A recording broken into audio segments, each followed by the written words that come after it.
একটু ইফতারের টাইম তো, তাই একটু রাফ চালাইতেছি। ডোন্ট মাইন্ড করবেন, কেউ মাইন্ড করবেন না। মাইন্ড করলে জীবনে সাইন্ড হবে না। ইফতারের সময় একটু রাফ চালালে কিছু হয় না, এটা সই সালামতে হালাল হয়, ঠিক আছে?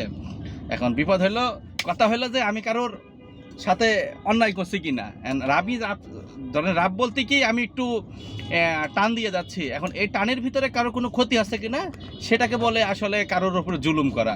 এখন আমি তো কারো জুলুম করতেছি না, আমি তো একটু নিজ গতিতে একটু জোরে যাচ্ছি আর কি, এই হলো বিষয়। তো যাই হোক, কেউ সিরিয়াসলি মন খারাপ করবেন না, হালকা করে দোয়া করে দিয়েন যেন আমি ইফতারের আগে বাসায় যাইতে পারি। মানে এখন ইফতারের সময় এখন ওই দেখা দেখির কিছু নাই, এখন খালি হইলো দৌড়ের উপর, টানের ওপরে আছি, এ হলো বিষয়। তো এখন তো দেখছি টানের ওপর থেকেও আটকে গেলাম জ্যামে। তো যাই হোক, এটা কোনো ব্যাপার না, জ্যাম তো রাস্তায় থাকবেই, এই সাথেই জীবন।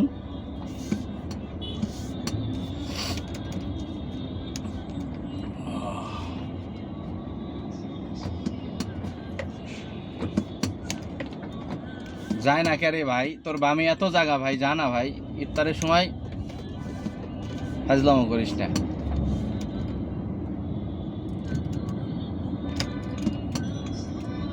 4 নাম্বার সেক্টরের ভেতরে ঢুকে গেলাম, তার কারণ ওই জ্যামের কারণে।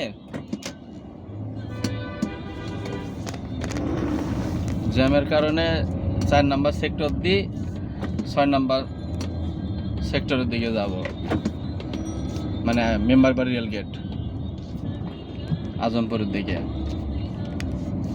তো মাঝে মধ্যে রাফ চালালে কিছু হয় না। এসিও বাড়াই দিছি, 3-এ দিছি এসি।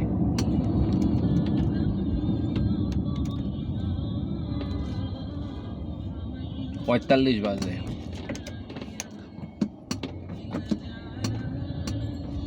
ইফতারি তো রাস্তায় করা লাগবে, যা ভাব দেখছি। আমরা যদি রেলগেটের জ্যামে পড়ি তাহলে রাস্তায় করা লাগবে।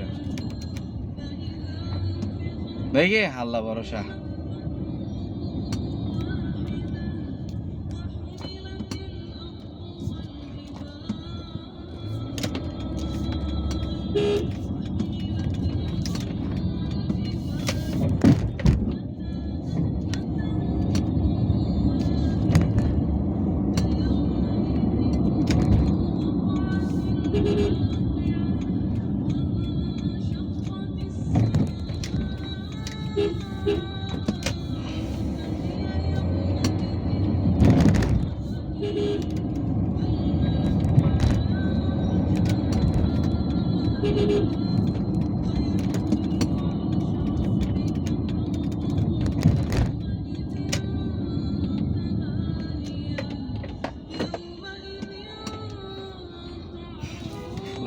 বাস নাই।